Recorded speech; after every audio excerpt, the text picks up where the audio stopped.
Audiolivro. História do pensamento econômico, uma perspectiva crítica. E. K. Hunt e Mark Lautzenheiser. Capítulo 3. Adam Smith. Adam Smith, 1723-1790, nasceu na Escócia, onde viveu quase toda a sua vida.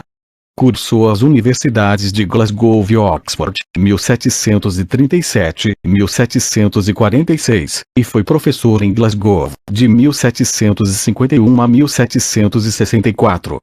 Em 1759, publicou uma de suas duas principais obras, The Theory of Moral Sentiments, um tratado de filosofia social e moral. Passou 2 anos na França, de 1764 a 1766, onde entrou em contato com muitos dos principais intelectuais franceses, dentre eles os fisiocratas Quesnay e Turgot. Em 1776, publicou sua obra mais importante, An Inquiry into the Nature and Causes of the Wealth of Nations, geralmente chamada A Riqueza das Nações. Smith se distingue de todos os economistas que o antecederam, não só por sua formação acadêmica e pela vastidão de seus conhecimentos, como também porque foi o primeiro a elaborar um modelo abstrato completo e relativamente coerente da natureza, da estrutura e do funcionamento do sistema capitalista. Notava que havia importantes ligações entre as principais classes sociais, os vários setores de produção, a distribuição da riqueza e da renda, o comércio, a circulação da moeda, os processos de formação dos preços e o processo de crescimento econômico. Baseava muitas de suas recomendações de política nas conclusões tiradas de seu modelo. Esses modelos sistemáticos do capitalismo, considerados no todo ou em parte, caracterizaram as obras da maioria dos economistas importantes, a partir de Smith. O modelo de Smith é igualmente interessante, quer se examinem suas coerências lógicas, quer suas contradições. Ele foi o primeiro a exercer influência no moderno pensamento econômico. A maioria dos economistas dos séculos XIX e XX, cujos pontos de vista são bastante conflitantes, pode associar muitas de suas ideias importantes a conceitos formulados sistematicamente, pela primeira vez, por Smith, em A Riqueza das Nações. 1. O contexto histórico das ideias de Smith.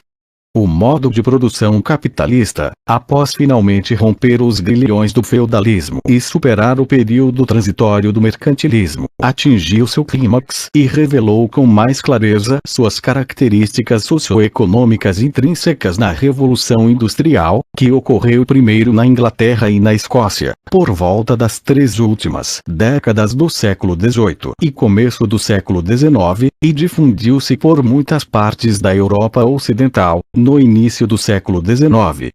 Entre 1700 e 1770, os mercados externos para os produtos ingleses cresceram muito mais rapidamente do que os mercados internos ingleses. Entre 1700 e 1750, a produção das indústrias internas aumentou 7%, ao passo que a das indústrias de exportação aumentou 76%. Para o período de 1750 a 1770, os respectivos aumentos foram de 7% e 80%. Esse rápido crescimento da procura externa por produtos industrializados ingleses desencadeou a Revolução Industrial, que acabou determinando uma das transformações mais fundamentais da vida humana na história. A Inglaterra do século XVIII tinha uma economia com um mercado bem desenvolvido, no qual o preconceito tradicional contra o mercado capitalista, em termos de atitudes e ideologia, já estava muito enfraquecido. Na Inglaterra daquela época, maiores quantidades de produtos industrializados a preços mais baixos significavam lucros sempre crescentes. Assim, a busca do lucro, estimulada pela crescente procura externa, foi o motivo da virtual explosão de inovações tecnológicas ocorridas em fins do século XVIII e no início do século XIX, e que, além de transformarem radicalmente toda a Inglaterra, acabaram por transformar quase todo o mundo. A indústria têxtil foi de suma importância no início da Revolução Industrial. Em 1700, os lanifícios convenceram o governo a proibir a importação de chitas da Índia, garantindo, com isso, a proteção do mercado interno para os produtores ingleses. Conforme já assinalamos, a demanda externa crescente estimulou a mecanização da indústria. Mais especificamente, o desequilíbrio entre os processos de fiação e tecelagem levou a muitas inovações. A roda de fiar não era tão produtiva quanto o tear manual, especialmente após a década de 1730, quando foi inventada a lançadeira móvel, que tornou o processo de tecelagem bastante mais rápido. Esse desequilíbrio foi invertido graças a 3 invenções posteriores. A fiadeira de fusos, spinning jenny, criada em 1769, com a qual uma só pessoa podia torcer vários fios ao mesmo tempo. O filatório contínuo, o waterframe, inventado em 1775, aperfeiçoou a fiação pelo uso de rolos que trabalhavam a diferentes velocidades, e a fiadeira automática, Mulle, inventada no fim da década de 1770, que combinava características das outras 2 máquinas e permitia o aproveitamento da energia do vapor. Essas novas invenções podiam ser usadas de maneira mais econômica em fábricas localizadas perto das fontes de energia hidráulica e, mais tarde, de energia a vapor. Richard Arkwright, que se dizia inventor do filatório contínuo, levantou o capital suficiente para colocar em operação muitas fábricas, cada uma delas empregando de 150 a 600 pessoas. Outros seguiram seu exemplo, e a produção de têxteis na Inglaterra se transformou, rapidamente, de pequenas oficinas domésticas em uma indústria fabril. A indústria metalúrgica também teve papel muito importante na arrancada inicial para a produção fabril mecanizada. No início do século XVIII, a indústria metalúrgica inglesa era bastante incipiente. O carvão vegetal ainda era usado para a fundição, o que vinha sendo feito desde a pré-história. No entanto, naquela época, as florestas que circundavam as minas de ferro estavam quase que completamente devastadas. A Inglaterra viu-se obrigada a importar ferro gusa de suas colônias e da Suécia, da Alemanha e da Espanha. Em 1709, Abraham Darby desenvolveu um processo para a produção de coque de carvão, para ser usado no processo de fundição. Apesar da relativa abundância de carvão perto das minas de ferro, só no fim do século XVIII, quando as encomendas militares feitas às indústrias de armamento e munições foram muito grandes, foi que a indústria metalúrgica começou a usar o coque de um modo mais generalizado. Essa maior procura levou ao desenvolvimento do processo de publagem, que eliminava o excesso de carbono deixado pelo coque. Seguiu-se toda uma série de inovações, inclusive as laminadoras, o alto forno, o martelo a vapor e os tornos de trabalhar metais.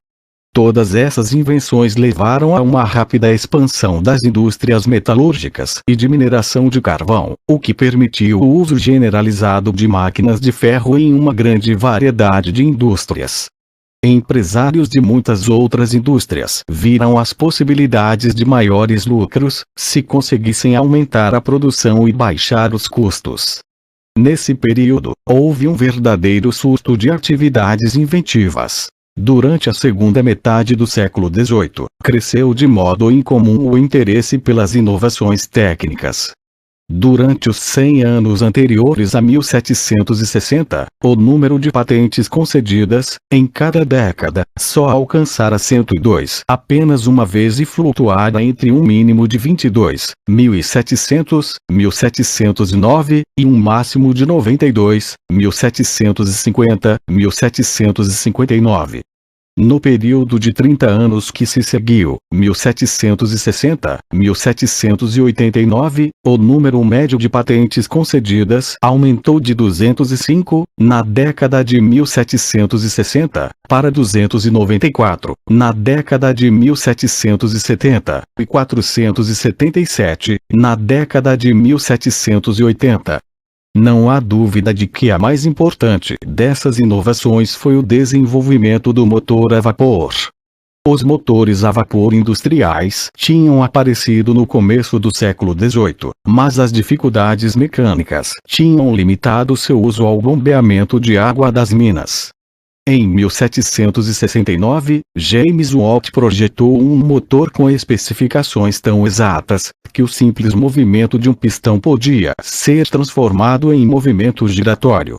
Um fabricante de Birmingham, chamado Boulton, associou-se a Watt. Com os recursos financeiros de Boulton, eles conseguiram iniciar uma produção, em larga escala, de motores a vapor.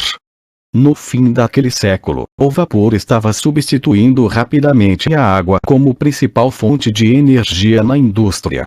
O desenvolvimento da energia a vapor levou a profundas mudanças econômicas e sociais.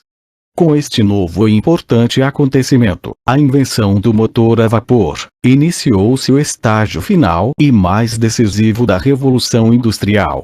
Libertando-a de seus últimos grilhões, o vapor permitiu o enorme e rápido desenvolvimento da indústria em larga escala. Isto porque o uso do vapor não dependia, como o uso da água, da localização geográfica das fábricas e dos recursos locais. Sempre que se pudesse comprar carvão a preço razoável, poder-se-ia construir um motor a vapor.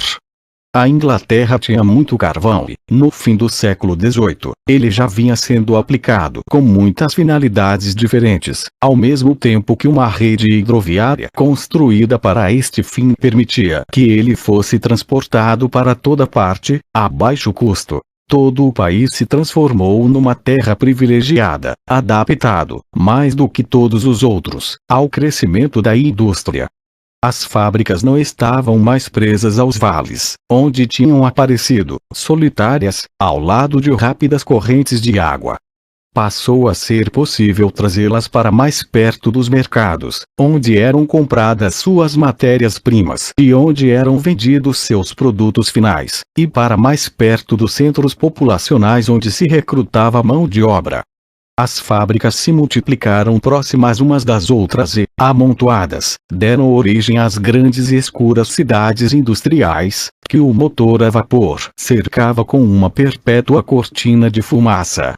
O crescimento das principais cidades industriais foi realmente impressionante. Por exemplo, a população de Manchester passou de 17 mil habitantes, em 1760, para 237 mil, em 1831, e para 400 mil, em 1851. A produção manufatureira foi quase duplicada, na segunda metade do século XVIII, e cresceu mais depressa ainda, no início do século XIX. Em 1801, quase 30% da mão de obra inglesa estava empregada na indústria e na mineração. Em 1831, esse percentual tinha subido para mais de 40%. Assim, a Revolução Industrial transformara a Inglaterra em um país com grandes centros urbanos industriais, no qual o sistema fabril era dominante. O resultado foi um crescimento muito rápido da produtividade, que colocou a Inglaterra na posição de maior potência econômica e política do século XIX. O fato de Adam Smith ter escrito A Riqueza das Nações na época em que a Revolução Industrial estava apenas começando é uma prova tanto do fato de que muitas características econômicas que viriam a dominar as grandes cidades industriais no início do século XVIII estavam presentes, de alguma forma, em algumas cidades inglesas e escocesas de meados do século XVIII, principalmente Glasgow, como também do fato de que Adam Smith era, na verdade, um cientista social extremamente perspicaz. Um grande historiador daquela época escreveu o seguinte: Smith, analisando a organização econômica da indústria de sua época, conseguiu, claramente, observar mais ou menos como norma o que muitos historiadores econômicos de hoje, com uma visão retrospectiva da mesma época, só conseguiram observar como exceção. Em meados do século XVIII havia, em muitas cidades comerciais e industriais, inclusive em Glasgow, uma parcela substancial da produção ocorria no que era chamado de manufaturas. A manufatura era um centro de produção em que um capitalista possuía o prédio, os equipamentos de produção e as matérias-primas e contratava operários assalariados para fazer o trabalho. Pode ser diferenciada da fábrica típica dos estágios posteriores da Revolução Industrial pelo fato de os operários, geralmente, empregarem as antigas técnicas artesanais de produção e não as técnicas mecanizadas da linha de montagem. Nas manufaturas, o comerciante capitalista poderia ser considerado economicamente distinto, não só do mercador, como também do trabalhador assalariado. Além do mais, na época de Smith, era nessas manufaturas que estava, claramente, o grande potencial da organização capitalista de produção. Smith ficou muitíssimo impressionado com o grau de divisão do trabalho nas manufaturas e com os resultantes aumentos de produtividade do trabalho. Nesse contexto, Smith foi o primeiro economista importante a fazer a clara distinção entre os lucros que se destinavam ao capital industrial, salários, aluguéis e os lucros do capital comercial. Também foi o primeiro a avaliar o significado do fato de que as três principais categorias funcionais de renda, lucros, aluguéis e salários, correspondiam às três classes sociais mais importantes do sistema capitalista de sua época: os capitalistas, os proprietários de terras e os operários livres, que só podiam viver se vendessem sua força de trabalho em troca de um salário.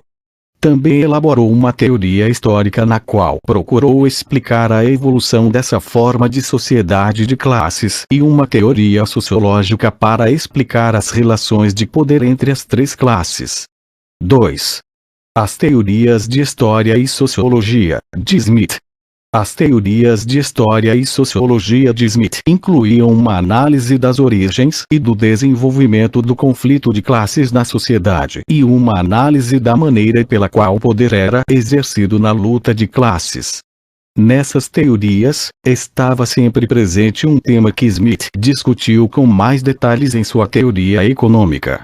Era o de que, embora os indivíduos pudessem agir de forma egoísta e estritamente em proveito próprio ou da classe a qual pertencessem, e muito embora o conflito individual e o conflito de classes parecessem, à primeira vista, resultar desses atos, havia, nas leis da natureza ou na divina providência, o que Smith chamava de mão invisível, que guiava esses atos, que aparentemente provocavam conflitos, na direção da harmonia benevolente.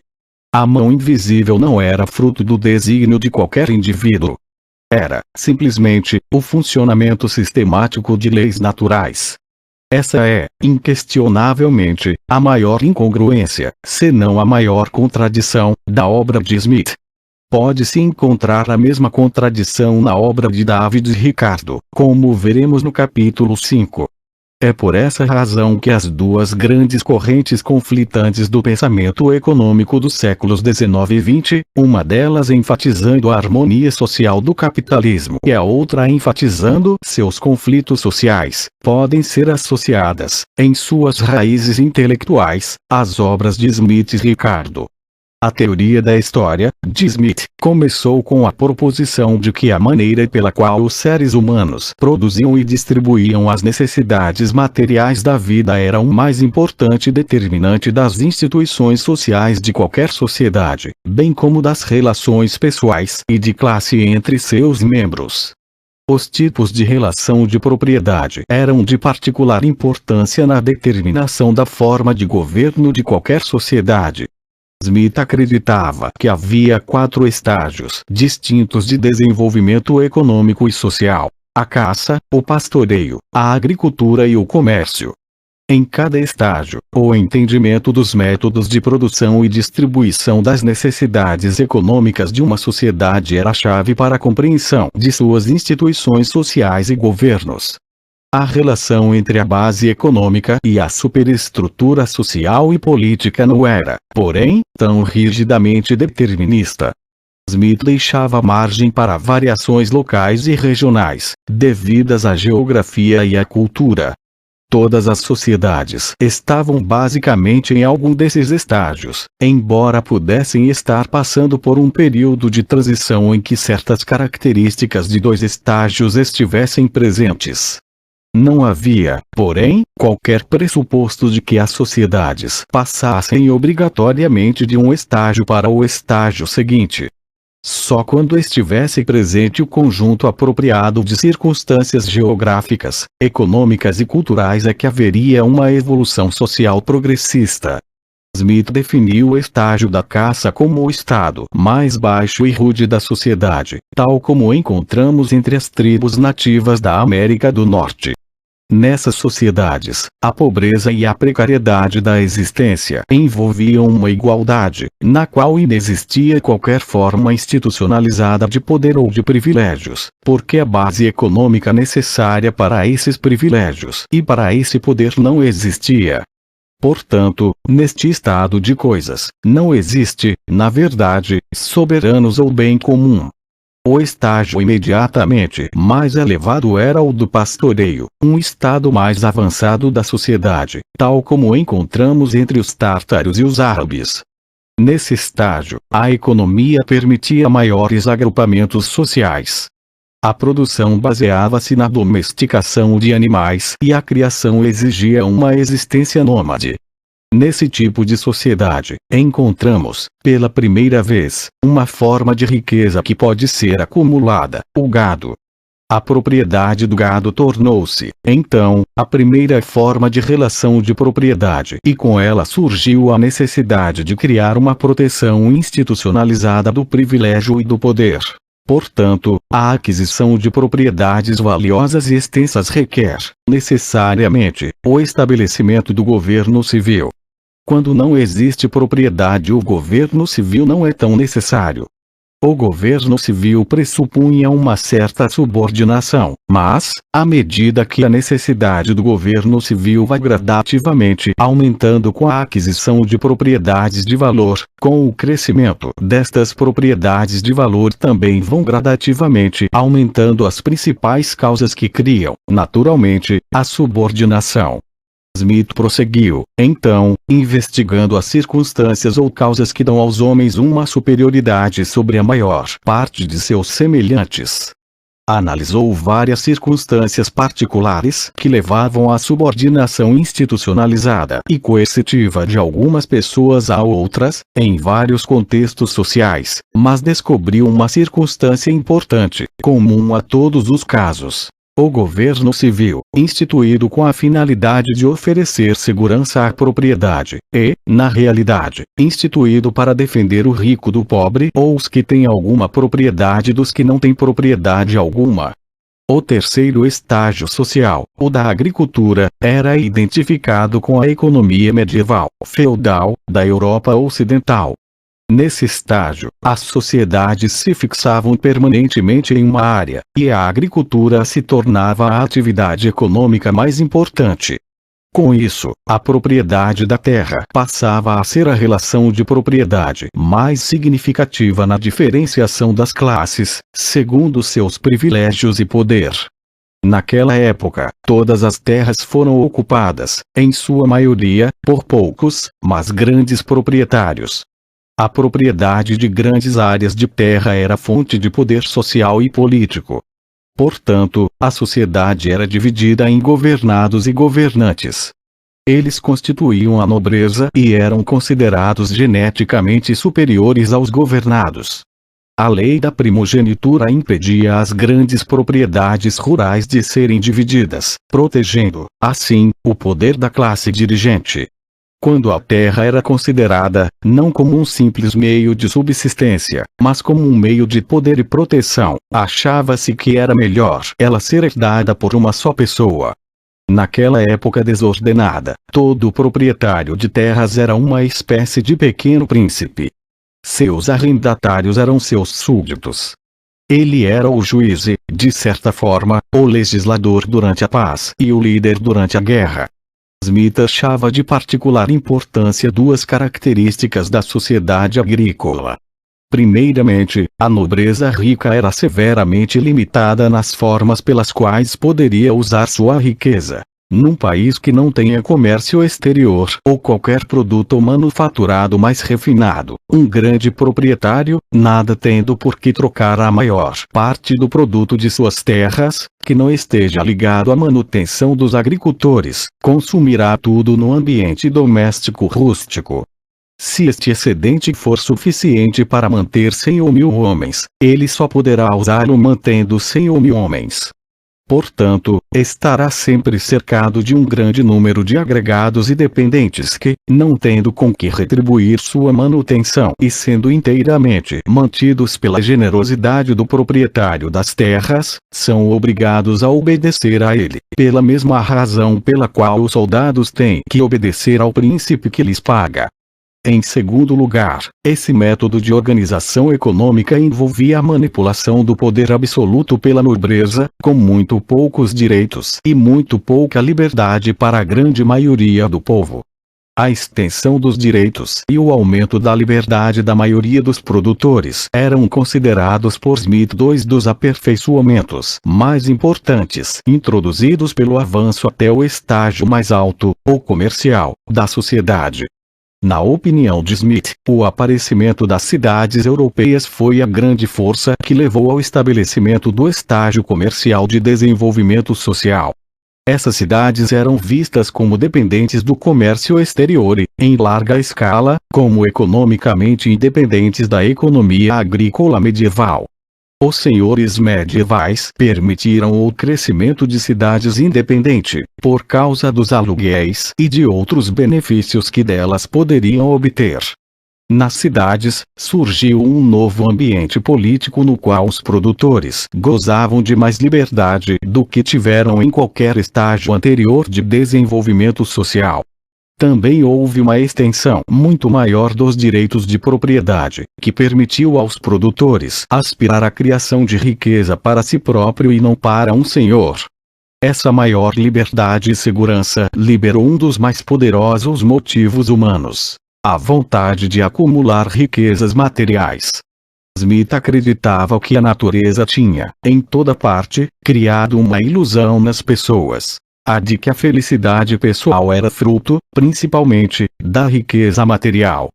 Embora ele próprio acreditasse na falsidade dessa ilusão, ficou muito impressionado com os efeitos econômicos e sociais do desejo de ganhos pessoais criado por essa ilusão. Discutindo a ilusão criada pela natureza, Smith escreveu o seguinte: é bom que a natureza se nos imponha desta maneira. É esta a ilusão que cria e mantém o movimento contínuo da operosidade da humanidade. Foi ela que primeiro incitou os homens a cultivar o solo, a construir casas, a fundar cidades e comunidades e a inventar e fazer progredir todas as ciências e artes que enobrecem e embelezam a vida humana.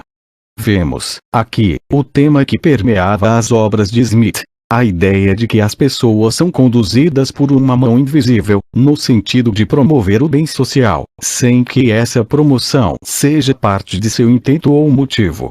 O crescimento das cidades, na opinião de Smith, transformou a agricultura rural e criou o estágio comercial da sociedade, o capitalismo, criando mercados nos quais os senhores feudais podiam trocar seu excedente agrícola por produtos manufaturados.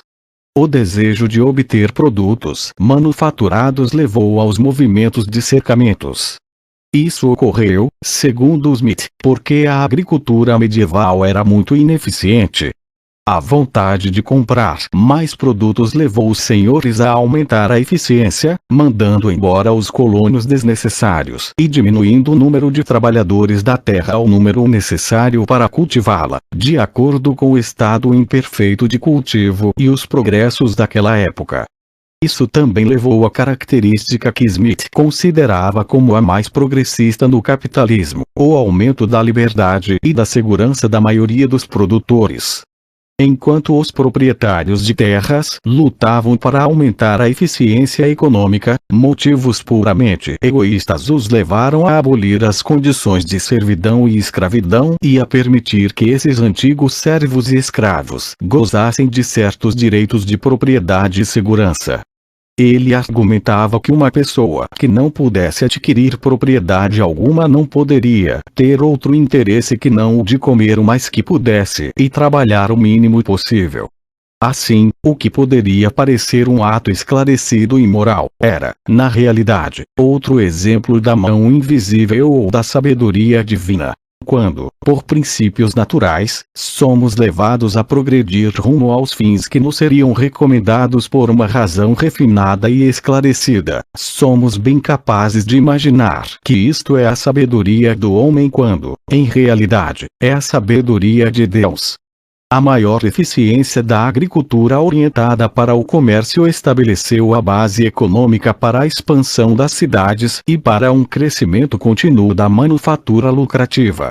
A partir daí, o desenvolvimento da indústria e do comércio promoveu a produção agrícola eficiente e capitalista, que, por sua vez, incentivou o maior desenvolvimento da agricultura capitalista.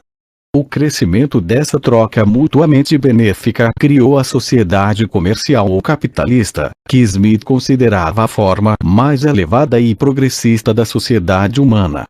Entretanto, uma vez mais, esse resultado não tinha sido desejado intencionalmente pelas pessoas que o tinham criado.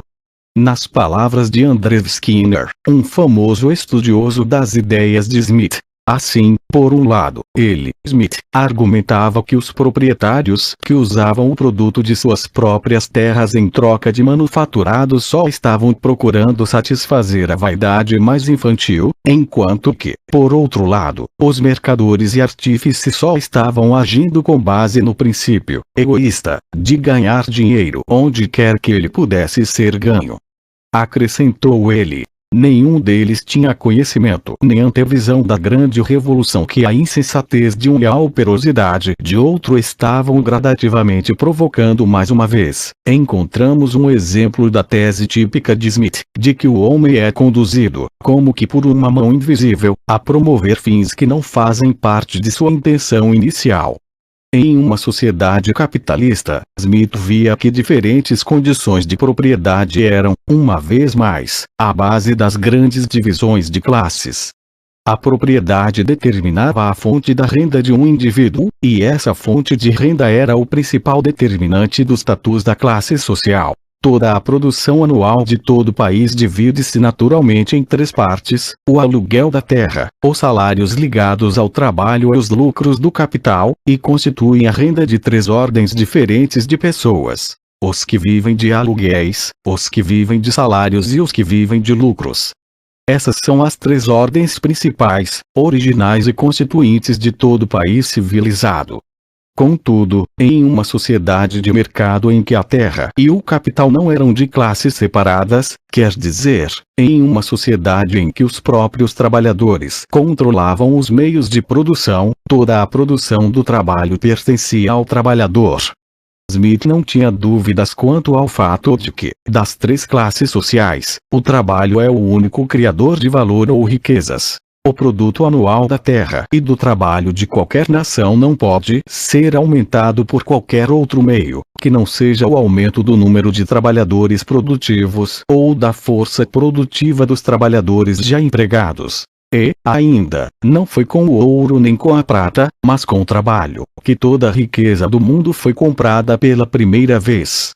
Todavia, uma vez que uma pequena classe viesse a possuir os meios de produção, adquiriria o poder, através de seus direitos de propriedade, de impedir o trabalhador de produzir, a não ser que essa classe recebesse uma parte do que ele produzisse. Logo que o capital se acumula nas mãos de certas pessoas, algumas delas o empregam, naturalmente, dando trabalho a pessoas capazes a fim de ter lucro com a venda do trabalho delas ou com o que o trabalho delas adiciona ao valor das matérias-primas. O valor adicionado às matérias-primas pelos trabalhadores, portanto, se transforma no lucro do empregador.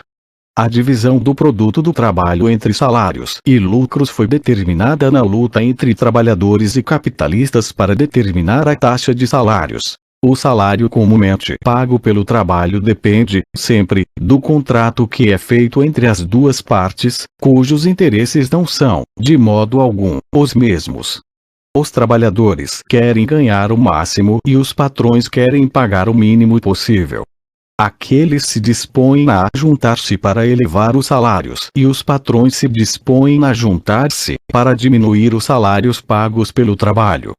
No entanto, essa luta não era, de forma alguma, uma luta entre iguais. Smith não tinha dúvida de que os capitalistas eram a classe mais poderosa e dominante nesse conflito. O trecho a seguir, citado em toda a sua extensão, mostra que Smith identificava 3 fontes do poder dos capitalistas para dominar os trabalhadores. Sua maior riqueza permitia que eles aguentassem muito mais tempo nas disputas trabalhistas. Eles podiam manipular e controlar a opinião pública e tinham a vantagem inestimável de contar com o apoio do governo, que, lembramos uma vez mais, tinha sido instituído para defender os ricos dos pobres.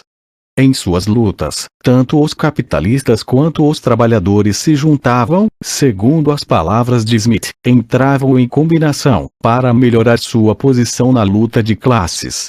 Não é, porém, difícil prever qual das duas partes leva, em todas as ocasiões comuns, vantagem na disputa e obriga a outra a aceitar seus termos. Os patrões, em menor número, podem juntar-se com muito mais facilidade. A lei, por outro lado, autoriza ou, pelo menos, não proíbe estes conluios, ao passo que proíbe os dos trabalhadores. O parlamento não toma medidas contra o conluio para baixar o preço do trabalho, mas tem muitas medidas contra o conluio para aumentá-lo. Em todas estas disputas, os patrões podem aguentar muito mais tempo. Um proprietário de terras, um fazendeiro, um patrão industrial ou um comerciante, mesmo sem empregar um único operário, poderia, em geral, viver 1 ano ou 2 do capital que já tivesse acumulado.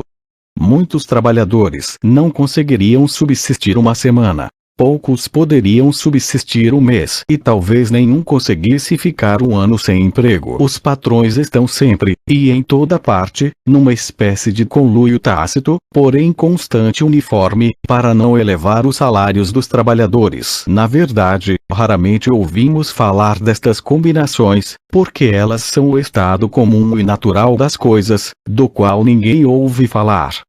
Os patrões também fazem, às vezes, combinações particulares para baixar mais ainda os salários pagos pelo trabalho. Estas são sempre feitas sob o maior silêncio e o maior segredo, até a hora de serem postas em prática, e, quando os trabalhadores cedem, como às vezes ocorre, sem resistência, embora gravemente prejudicados, elas nunca chegam ao conhecimento de outras pessoas. Estas combinações, porém, sofrem, frequentemente, a resistência de uma combinação defensiva e contrária dos trabalhadores. Mas suas combinações sempre são muito comentadas. Eles ficam desesperados e agem com a loucura e a extravagância de homens desesperados, que têm que morrer de fome ou assustar os patrões para que estes aceitem imediatamente suas exigências. Os patrões, nestas ocasiões, também reclamam muito do outro lado e nunca deixam de clamar pela ajuda do magistrado civil e de pedir o cumprimento rigoroso das leis aprovadas com tanta severidade contra as combinações de empregados, trabalhadores e tarefeiros. As combinações dos empregados, geralmente, não dão em nada, exceto na punição ou na ruína dos seus líderes. Assim, Smith reconhecia claramente a importância central do conflito de classes entre capitalistas e trabalhadores. Via que a principal base de diferenciação da classe era a propriedade da terra e do capital. Também via que o poder dos capitalistas advinha de várias fontes interrelacionadas: sua riqueza, sua capacidade de influenciar a opinião pública e seu controle do governo. 3. A teoria do valor, de Smith. Embora Smith nunca tenha apresentado uma teoria do valor-trabalho formulada com coerência, apresentou muitas ideias que viriam a ser a base das versões mais sofisticadas da teoria do valor-trabalho, de David Ricardo e de Karl Marx. O ponto de partida dessa teoria é o reconhecimento de que, em todas as sociedades, o processo de produção pode ser reduzido a uma série de esforços humanos. Diferente do que acontece com alguns animais que vivem em um meio natural facilmente adaptável às suas necessidades de sobrevivência, os seres humanos, em geral, não conseguem sobreviver sem se esforçar para transformar o ambiente natural de uma forma que lhes seja mais conveniente. Os progressos da produtividade humana têm sido, em geral, associados à extensão ou à elaboração dos processos de trabalho, que culminam na criação de determinado produto. Na maioria das vezes, essa maior produtividade resulta da produção de novos instrumentos. Quando esses instrumentos são, depois, usados na produção, alguns observadores, principalmente de certas escolas contemporâneas de pensamento econômico, têm a impressão de que os próprios instrumentos são, em parte, responsáveis pela produção subsequente. Assim, diz-se que tanto o capital, quer dizer, os instrumentos ou outros meios de produção, quanto o trabalho são produtivos e que ambos contribuem igualmente para a produção subsequente. Smith e outros teóricos do trabalho, porém, reconheciam o fato óbvio de que os instrumentos são fruto do trabalho e que a contribuição por eles dada à produção é, na realidade, simplesmente a contribuição humana dada pelos que os produziram. Um trabalhador que produz um tear está, na verdade, contribuindo com uma das várias séries de despesas com o trabalho, que culminam na produção de tecido. Visto dessa maneira, o tear é uma espécie de produto intermediário que pode ser visto como uma determinada quantidade de tecido produzida. Esse é o ponto de partida da teoria do valor-trabalho e foi enfatizado por Smith. O trabalho era o primeiro preço, o dinheiro da compra inicial que era pago por todas as coisas. Não foi com o ouro nem com a prata, mas com o trabalho, que toda a riqueza do mundo foi inicialmente comprada. Assim, Smith afirmou que o pré-requisito para qualquer mercadoria ter valor era que ela fosse o produto do trabalho humano. Entretanto, a teoria do valor-trabalho vai além disso. Afirma que o valor de troca de uma mercadoria é determinado pela quantidade de trabalho contido nessa mercadoria, mais a alocação relativa, em diferentes ocasiões, da mão de obra indireta, o trabalho que produziu os meios usados na produção da mercadoria, e da mão de obra direta, o trabalho que usa os meios para a produção da mercadoria, usadas na produção. Smith conseguiu ver o trabalho como o determinante do valor de troca apenas nas economias iniciais pré-capitalistas, nas quais não havia capitalistas nem proprietários de terras. Naquele estágio inicial e rude da sociedade, que precede tanto a acumulação de capital, quanto a apropriação de terra, a proporção entre as quantidades de trabalho necessárias para se adquirir diferentes objetos parece ser a única circunstância capaz de ditar qualquer regra de troca entre elas. Se, por exemplo, em uma nação de caçadores, de modo geral, o trabalho de matar um castor custar o dobro do trabalho de matar um veado, um castor deve ser, naturalmente, trocado por 2 veados. É natural que o que representa, normalmente, o produto de 2 dias ou de 2 horas de trabalho valha o dobro do que normalmente representa o produto de 1 dia ou de 1 hora de trabalho. Neste estágio, todo o produto do trabalho pertence ao trabalhador, e a quantidade de trabalho comumente empregada na aquisição ou na produção de qualquer mercadoria é a única circunstância que pode regular a quantidade de trabalho que deve ser, normalmente, a necessária para ter a mercadoria, comprá-la ou trocá-la. Todavia, quando os capitalistas assumiram o controle dos meios de produção, e os proprietários de terras monopolizaram a terra e os recursos naturais, Smith achou que o valor de troca ou preço passou a ser a soma das 3 partes componentes: os salários, os lucros e os aluguéis.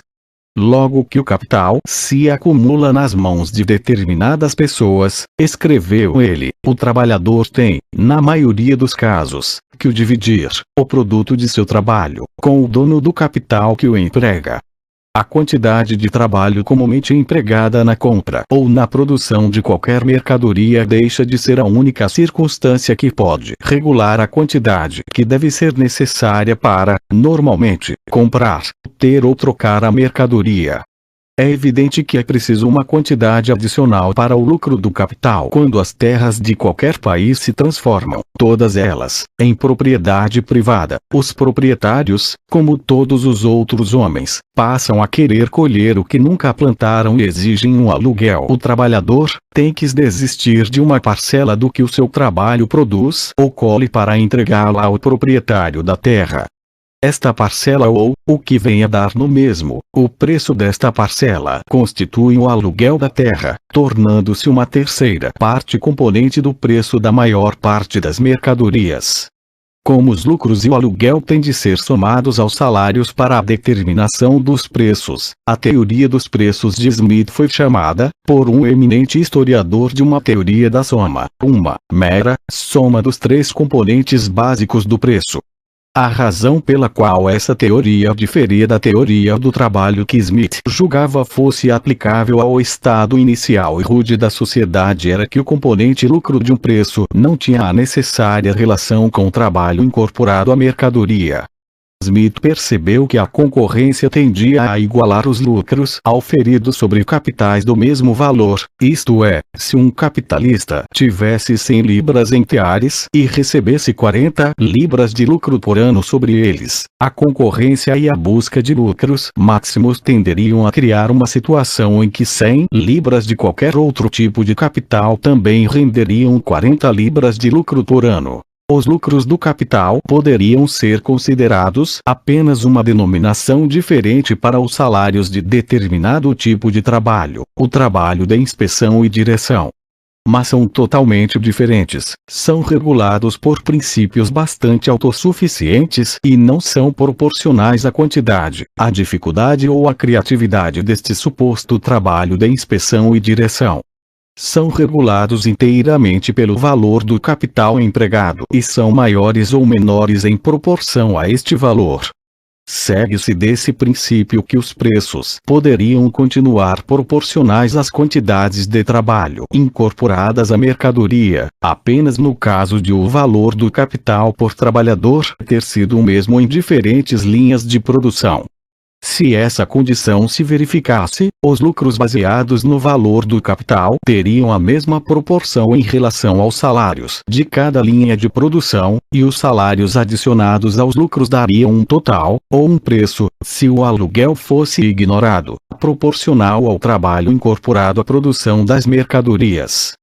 Contudo, se o valor do capital por trabalhador diferisse, nos vários setores da economia, a adição dos lucros aos salários daria um total que não seria proporcional ao trabalho incorporado à produção das mercadorias. Smith aceitou como fato óbvio e empírico a afirmativa de que o valor do capital por trabalhador diferia de uma indústria para outra. Não conseguiu um modo de mostrar como o trabalho incorporado à produção determinava o valor de troca nessas circunstâncias. Ficou a cargo de David Ricardo mostrar a natureza geral da relação entre o trabalho incorporado às mercadorias e seus valores de troca, nessas circunstâncias, e a Karl Marx e aos teóricos posteriores formular uma teoria do valor-trabalho completa, apresentando uma coerência lógica. A teoria dos preços de Smith, baseada no custo de produção, não visava a explicar as flutuações concretas e diárias dos preços no mercado. Ele estabeleceu uma distinção entre preço de mercado e preço natural. O preço de mercado era o verdadeiro preço da mercadoria, em determinado momento e em determinado mercado. Acreditava que esse preço fosse regulado pela relação entre a quantidade da mercadoria que os vendedores queriam vender e a quantidade que os compradores queriam comprar, a vários preços. Em outras palavras, o preço de mercado era determinado pelas forças da oferta e da demanda.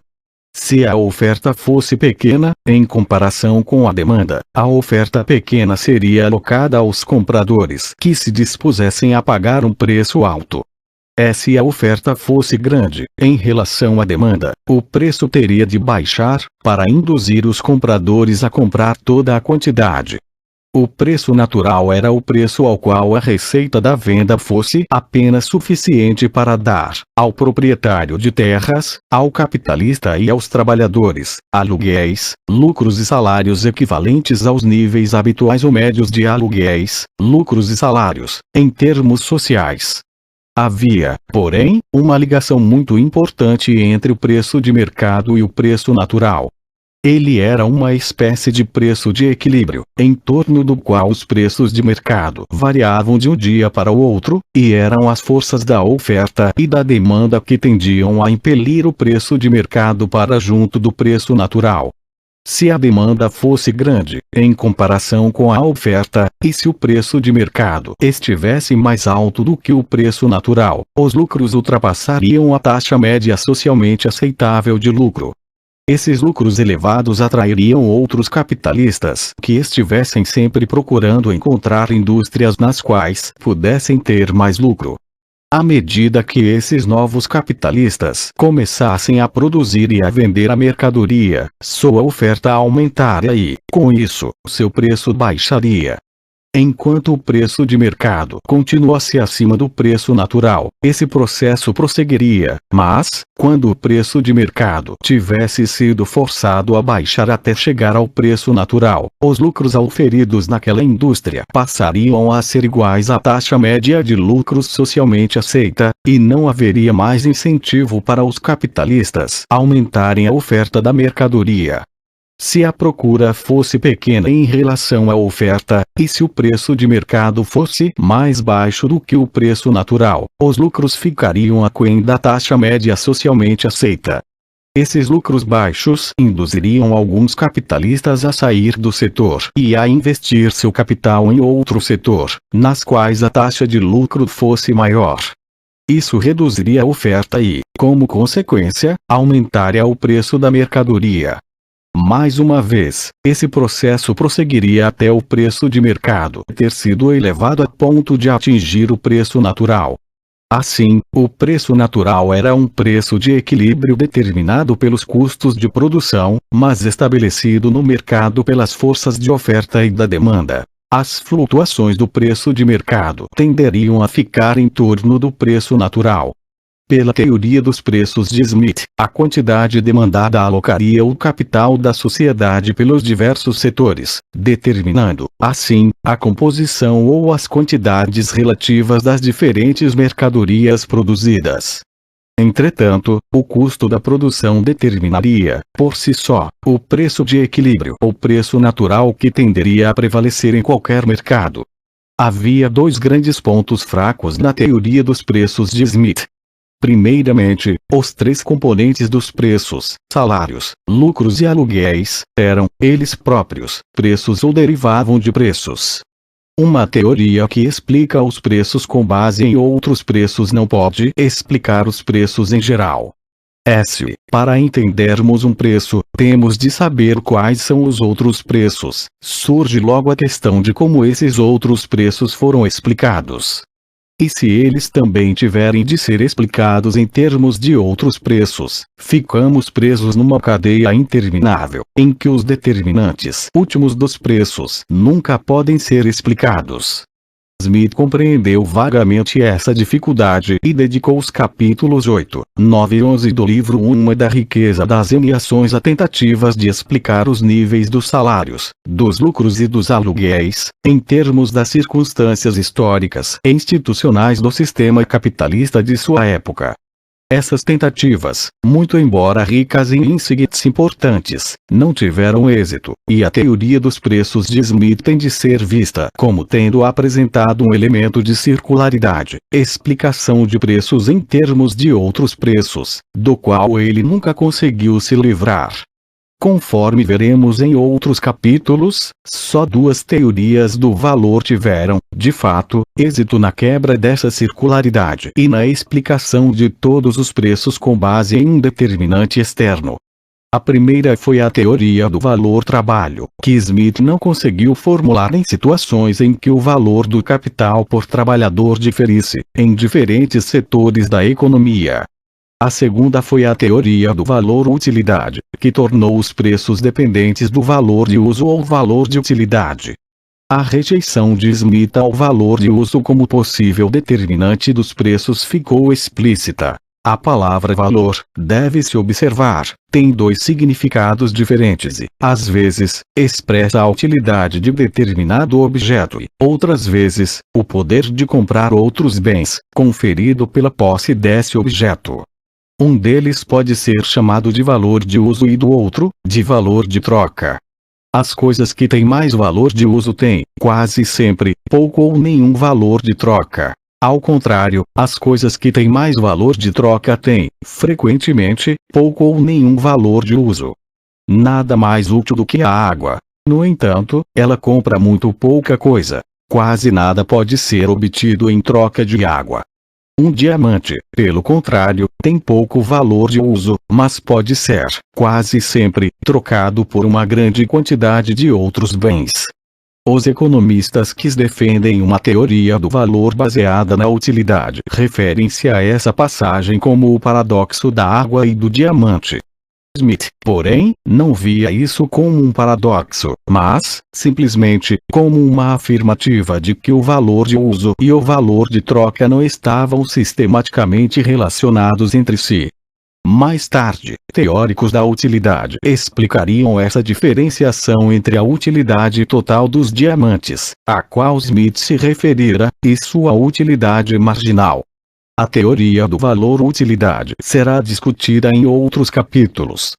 Por ora, basta dizer que Smith rejeitou explicitamente tanto a teoria do valor-utilidade quanto a teoria do valor-trabalho da determinação do preço, tendo ficado com uma teoria em que um elemento de circularidade não foi eliminado. O segundo grande ponto fraco da teoria dos preços, baseados no custo de produção, de Smith, que viria a ser o ponto central da crítica feita a Smith por Ricardo, era que a teoria levava a conclusões sobre o nível geral de todos os preços, ou, em outras palavras, sobre o poder de compra da moeda, e não aos valores relativos de diferentes mercadorias.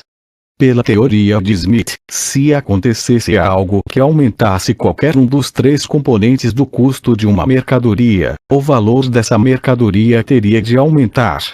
Isso acontecia principalmente com os salários, porque eles representavam a principal parcela dos custos de produção de todas as mercadorias.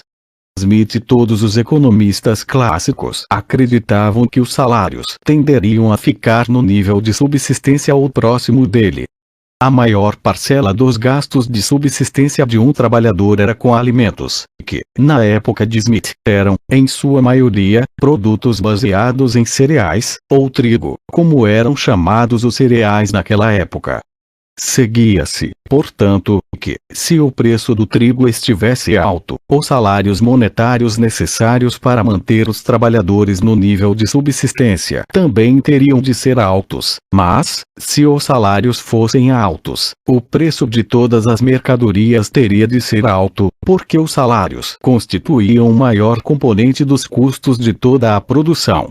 Com base nessa linha de raciocínio, Smith concluiu que um imposto que servisse para subsidiar a exportação de trigo aumentaria imediatamente o preço do trigo no mercado interno.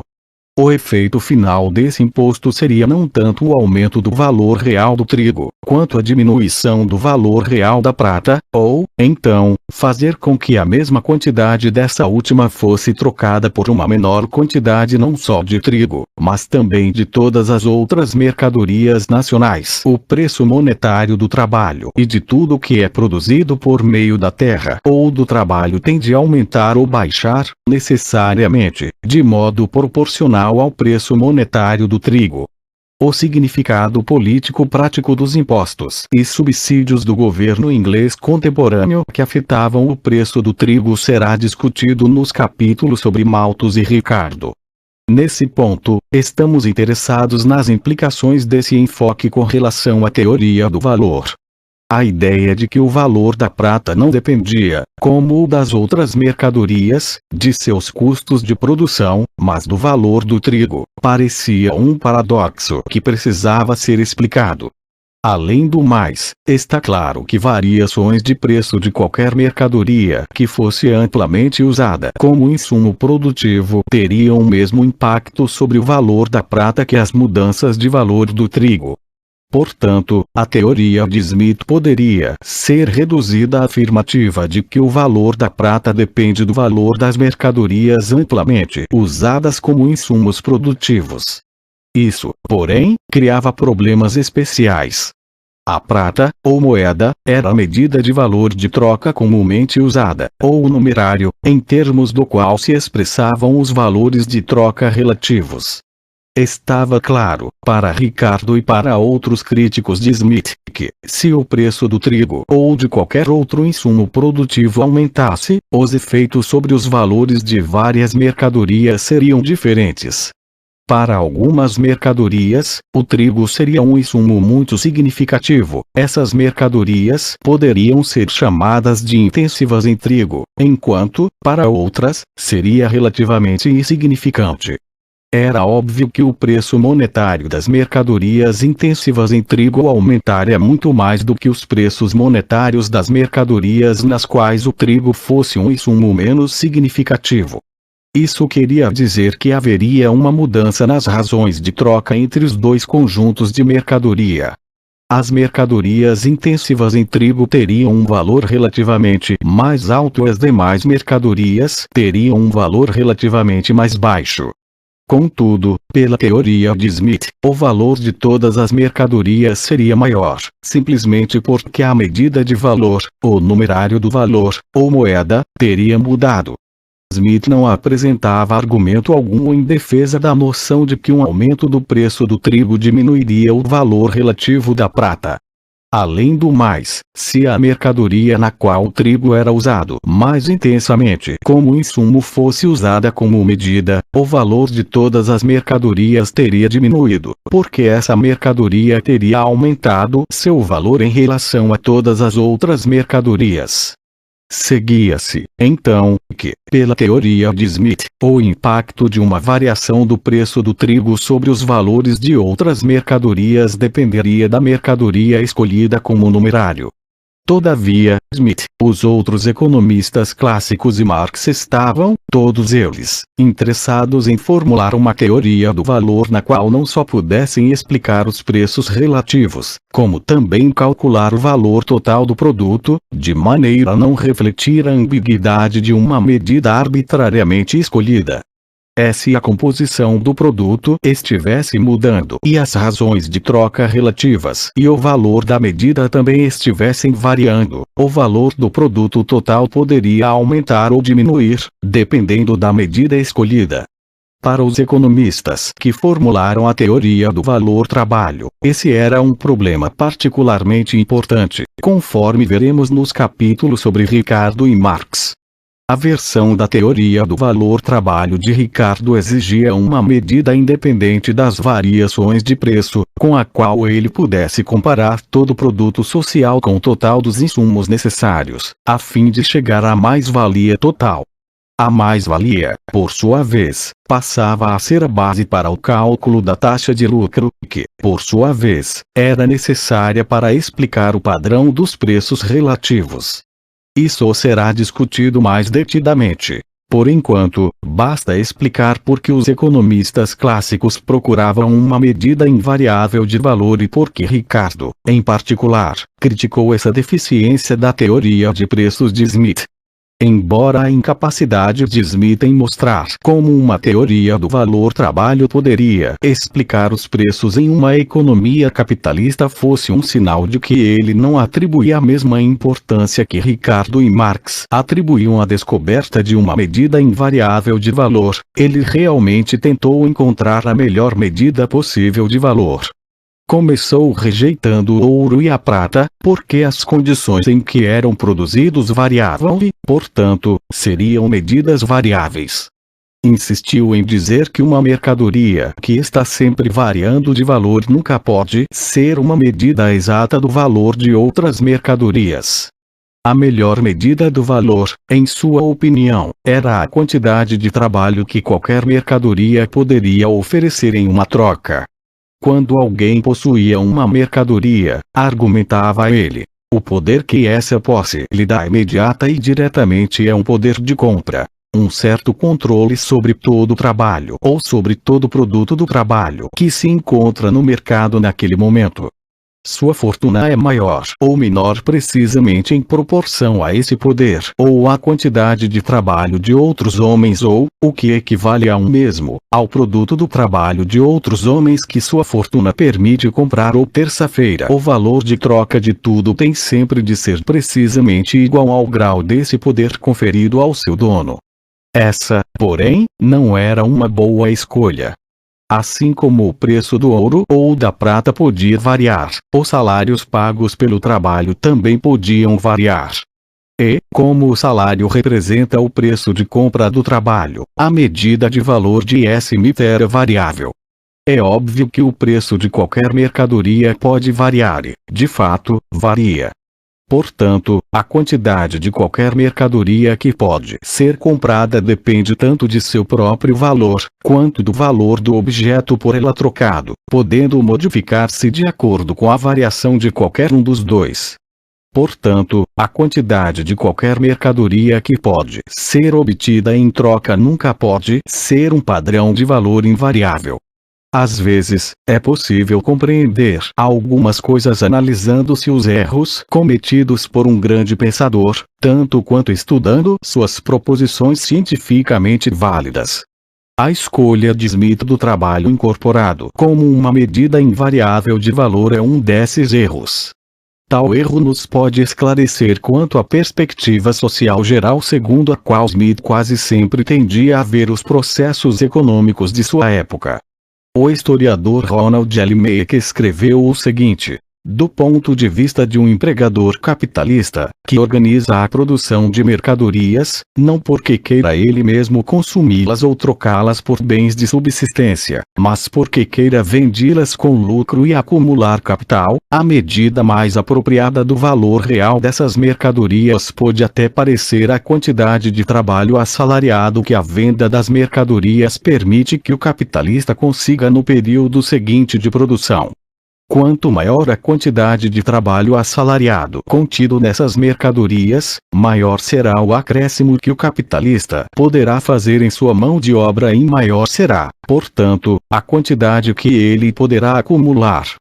Concluindo nossa discussão sobre a teoria do valor, de Smith, devemos dizer que aqui, como em muitas outras partes de suas teorias sociais e econômicas, existem ambiguidades que nos deixam perplexos. Ele disse, explicitamente, que, quando os capitalistas monopolizavam a propriedade dos meios de produção e os proprietários de terras monopolizavam a propriedade da terra, as quantidades de trabalho incorporadas à produção de diferentes mercadorias não mais regulavam o valor dessas mercadorias. No entanto, em grande parte de suas discussões, escreveu como se a teoria do valor-trabalho ainda bastasse para explicar os preços. As 3 citações a seguir são exemplos de como ele usava a teoria do trabalho. Como custa menos trabalho trazer esses metais da mina para o mercado, quando eles são trazidos para cá, eles compram ou incorporam menos trabalho.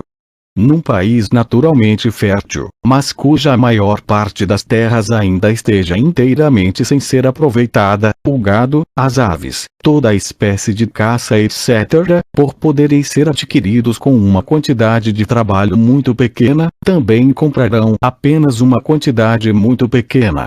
Custou uma quantidade muito maior de trabalho trazer os bens para o mercado.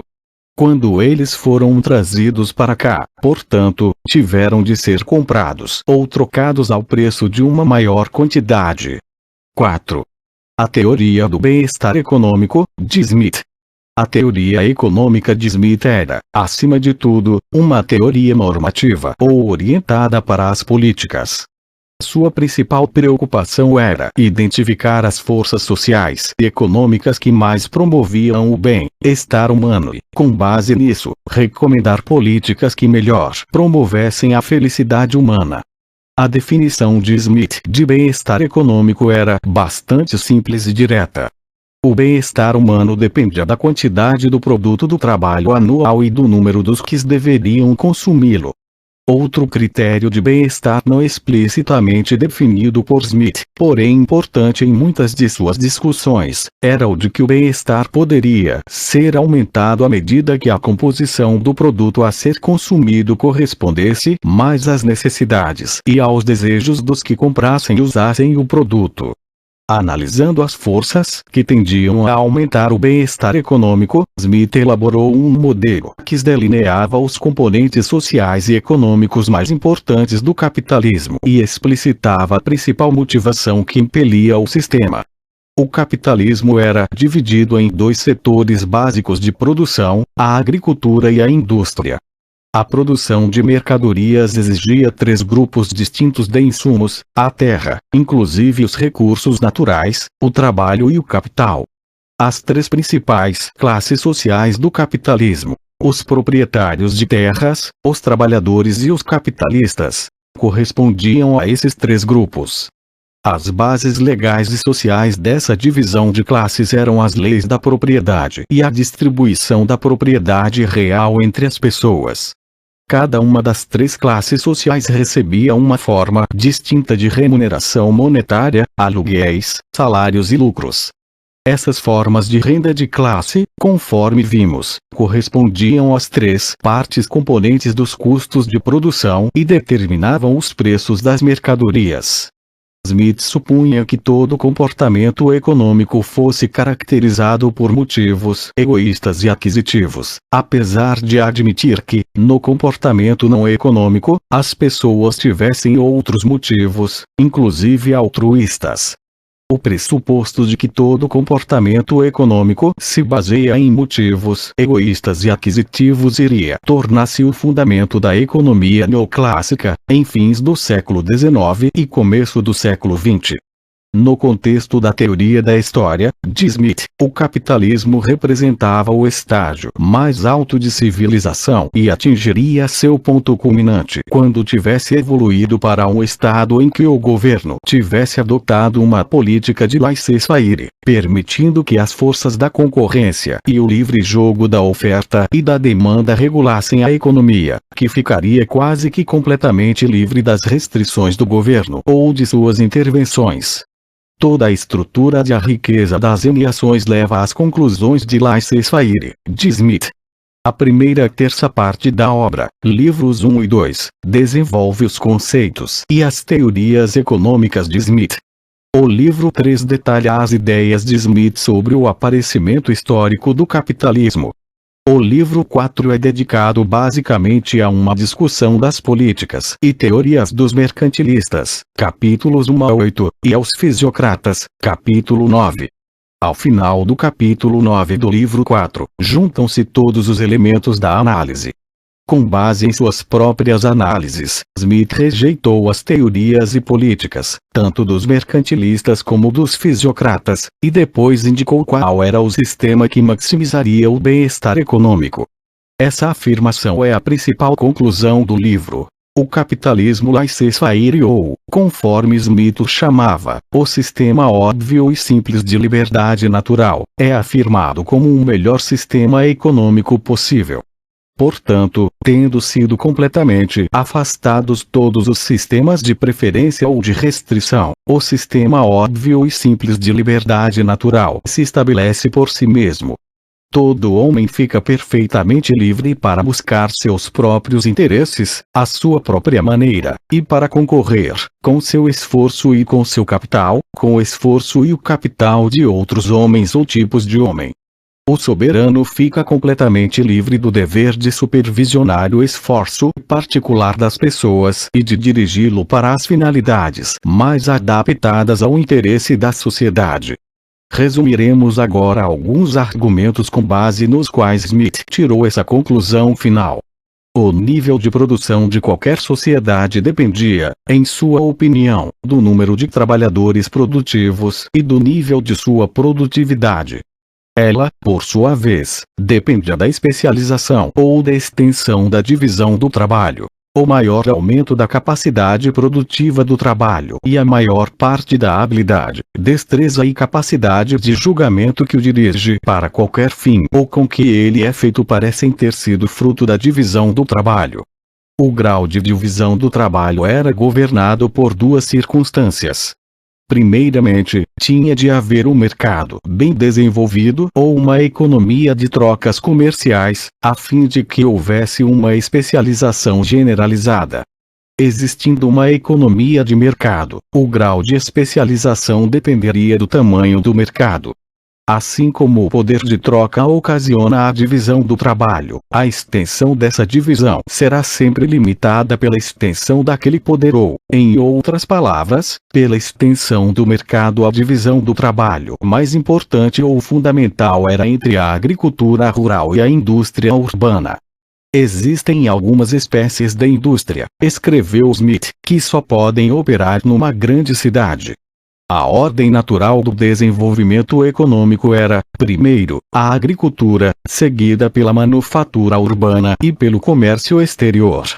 O grande comércio de toda sociedade civilizada é o que existe entre os habitantes da cidade e os do interior. Consiste na troca de produtos brutos por produtos manufaturados. Quando uma sociedade comercial já se desenvolveu a ponto de permitir essa especialização urbano-rural, torna-se mais importante a segunda circunstância que governa a extensão da divisão do trabalho. Como a acumulação de capital tem, pela própria natureza das coisas, que anteceder a divisão do trabalho, o trabalho pode ser cada vez mais subdividido, mas somente na proporção do acúmulo de capital. A quantidade de matérias-primas com a qual o mesmo número de pessoas pode trabalhar aumenta em grandes proporções, à medida que o trabalho se subdivide cada vez mais. E, à medida que o trabalho de cada trabalhador se vai reduzindo gradativamente a um grau maior de simplicidade, são inventadas várias máquinas novas para facilitar e abreviar o trabalho. Portanto, é preciso acumular maior estoque de matérias-primas e ferramentas. Portanto, quando comparamos a situação de uma nação em dois períodos diferentes e verificamos que o produto anual de sua terra e de seu trabalho é, evidentemente, maior no segundo período, que sua terra está mais bem cultivada, suas indústrias são mais numerosas e estão florescendo mais e seu comércio é maior, podemos ter certeza que seu capital terá, necessariamente, aumentado, entre um período e outro. A acumulação de capital terá sido, então, a principal fonte de progresso econômico, e os lucros terão sido a fonte do novo capital. Dado esse significado central dos lucros e da acumulação de capital, Smith deu bastante ênfase à distinção entre trabalho produtivo e improdutivo. Estava preocupado em contra-argumentar a tese dos fisiocratas, de que o trabalho incorporado à indústria era estéril ou improdutivo. Percebeu que esse trabalho era uma fonte de lucros e de maior acumulação e, portanto, uma fonte de progresso econômico. Propôs duas definições de trabalho produtivo. Primeiramente, argumentou que os trabalhadores eram produtivos, quando seu trabalho resultava em renda para os capitalistas, suficiente para recuperar os custos dos salários, permitindo, ainda, que sobrasse um lucro. Em segundo lugar, argumentava que os trabalhadores cujo trabalho estivesse incorporado a uma mercadoria palpável e que pudesse ser vendida eram produtivos. Em ambos os casos, estava tentando distinguir os trabalhadores que contribuíam para o processo de acumulação de capital daqueles que meramente vendiam seus serviços a pessoas ricas ou ao governo. Esses eram considerados por ele uma espécie de servidores inferiores, cujos serviços, apesar de úteis, não resultavam na geração de lucros nem na acumulação de capital, não promovendo, portanto, o progresso econômico. Esses serviços eram por ele considerados trabalho improdutivo. É óbvio, com base em nossa visão retrospectiva contemporânea, que as duas definições de trabalho produtivo de Smith eram incompatíveis. No entanto, como observou Maurice Dobb, pode-se supor, de modo bastante compreensível, que Adam Smith não visse conflito algum entre as duas definições, porque ele não supunha que fosse possível haver lucro ou mais-valia sem que o trabalho em questão tivesse produzido uma mercadoria que pudesse ser vendida. Não há dúvida de que, em muitos sentidos, ambas as noções equivalem à mesma coisa. Mas, como Marx observou, atores, músicos, professores de dança, cozinheiros e prostitutas poderiam, todos eles, criar um excedente ou gerar um lucro para um empregador, se viessem a ser empregados por um empresário de teatro, sala de concertos, bordel, etc. O ponto importante era que o trabalho produtivo era o que promovesse a acumulação de capital. O novo capital aumentava o bem-estar econômico, porque aumentava a produtividade do trabalho. Smith argumentava, porém, que o capital era mais produtivo em alguns empregos do que em outros. O capital empregado na agricultura era o mais produtivo. O aplicado na indústria vinha logo a seguir e, depois, vinha o capital empregado no comércio interno e, por fim, o empregado no comércio externo. O leitor deve lembrar-se de que esse escalonamento da produtividade do capital corresponde ao que Smith julgava ser a ordem natural do desenvolvimento econômico. Se os governos nada fizessem para estimular ou desestimular o investimento de capital em qualquer setor, a própria busca egoísta de lucro máximo dos capitalistas levaria ao desenvolvimento econômico, segundo essa lei natural e essa ordem socialmente benéfica. Se as instituições humanas, escreveu Smith, nunca tivessem inibido as inclinações naturais do homem, a ordem das coisas seria promovida pelas inclinações naturais do homem na ordem natural do desenvolvimento econômico, a agricultura aparecia em primeiro lugar. Se o mercado fosse livre e se não houvesse qualquer intervenção governamental, a maioria dos homens optaria por empregar seu capital na melhoria e no cultivo da terra, ao invés de na indústria ou no comércio exterior. Depois de a produção agrícola ter se transformado num sistema de liberdade natural, o capital seria destinado à indústria. Nesse estágio de desenvolvimento, a indústria interna ainda contribuiria mais para o bem-estar humano do que para o comércio exterior. Descrevendo o fluxo de capital para a indústria interna no sistema de liberdade natural, Smith formulou a proposição mais famosa de sua tese, segundo a qual em um mercado livre os atos egoístas dos indivíduos são dirigidos, como que por uma mão invisível, para a maximização do bem-estar econômico. Todo indivíduo que emprega seu capital na promoção da indústria interna esforça-se para que o produto desta indústria tenha um maior valor possível. O produto da indústria é o que ela adiciona às matérias-primas por ela utilizadas. Na medida em que o valor desse produto seja grande ou pequeno, os lucros do empregador serão grandes ou pequenos, mas é apenas visando ao lucro que alguém emprega um capital na indústria, e, portanto, ele sempre se esforçará para empregá-lo na indústria cujo produto tenha probabilidades de ter o maior valor ou de poder ser trocado pela maior quantidade de moeda ou de outros bens. A receita anual de toda a sociedade, porém, é sempre precisamente igual ao valor de troca de todo produto anual de sua indústria. Portanto, quando todo indivíduo se esforça o mais que pode, não só para empregar seu capital na indústria interna, como também para que seu produto tenha um maior valor possível, trabalha, necessariamente, no sentido de aumentar o máximo possível a renda anual da sociedade. Na verdade, ele geralmente não pretende promover o interesse público, nem sabe até que ponto está promovendo. Preferido aplicar na indústria interna, e não na externa, só está avisando a sua própria segurança, dirigindo a indústria de tal maneira que seu produto possa ter o maior valor possível. Só está querendo promover seu próprio interesse e está, neste e em muitos outros casos, sendo levado por uma mãe invisível a promover um fim que não fazia parte de suas intenções. Do mesmo modo, nem sempre é pior para a sociedade que não tenha sido essa sua intenção. cuidando do seu próprio interesse. O indivíduo, quase sempre, promove o interesse da sociedade mais eficientemente do que quando realmente deseja promovê-lo. Assim, Smith concluiu que as intervenções, as regulamentações, as concessões de monopólio e os subsídios especiais do governo, tudo isso tendia a alocar mal o capital e a diminuir sua contribuição para o bem-estar econômico.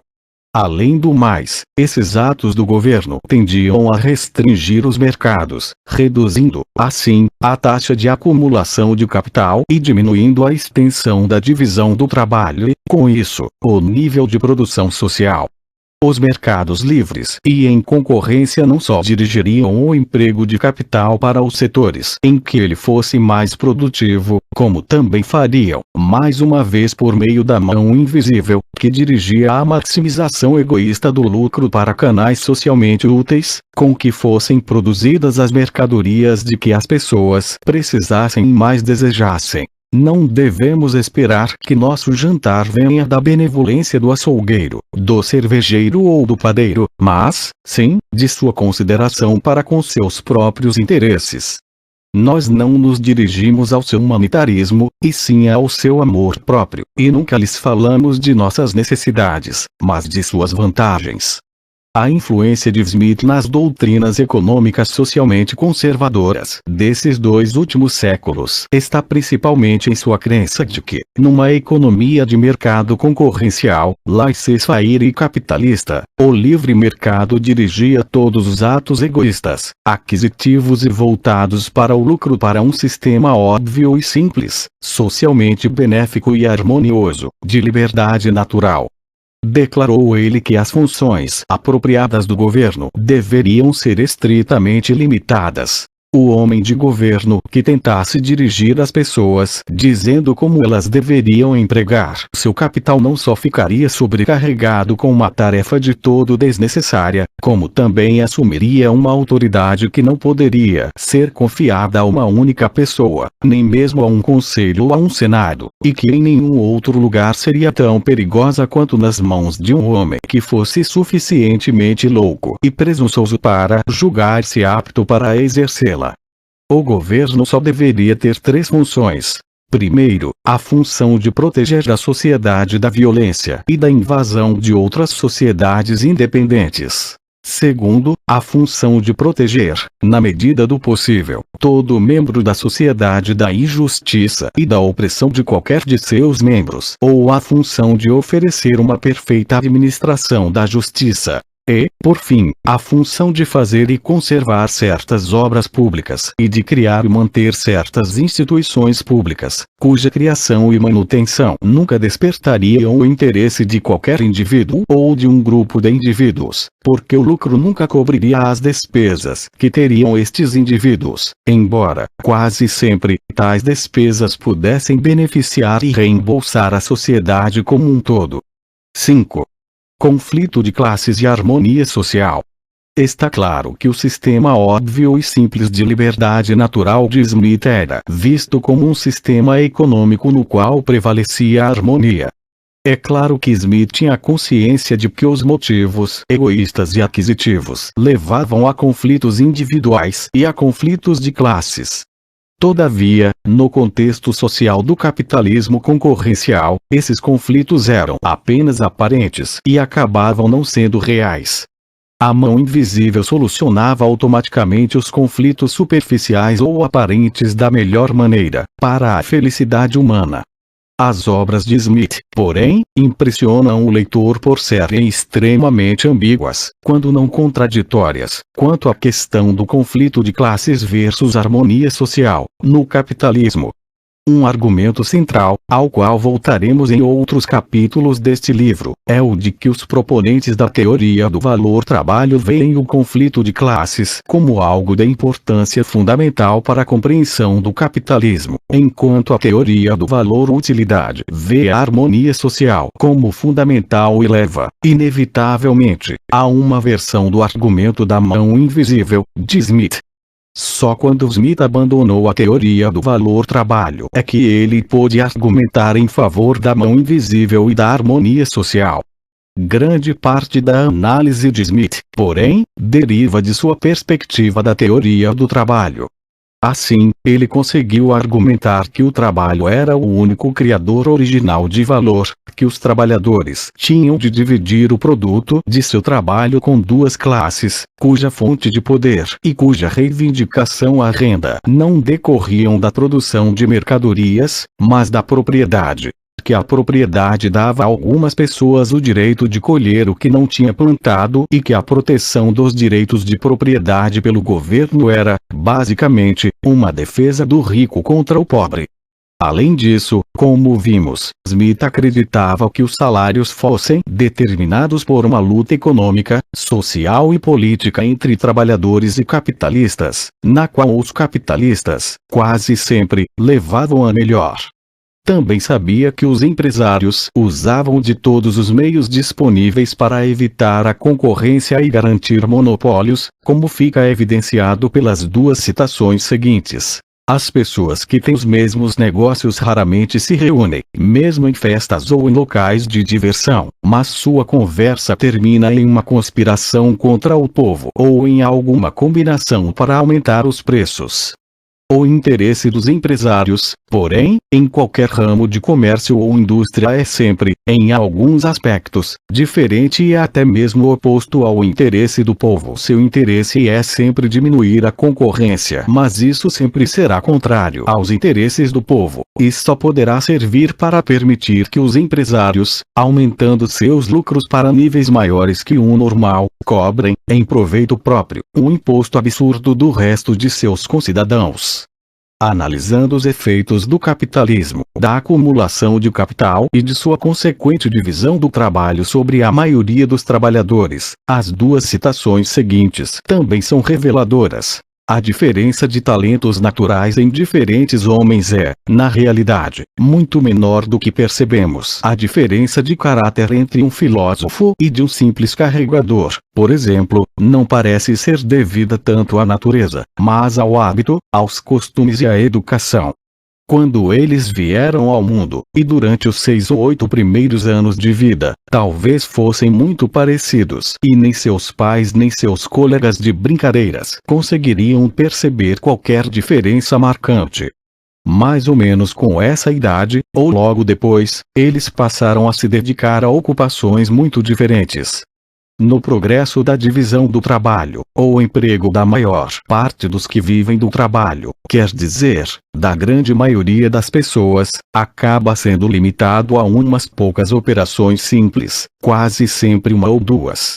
O entendimento da maior parte dos homens é, porém, necessariamente, fruto de seus empregos comuns.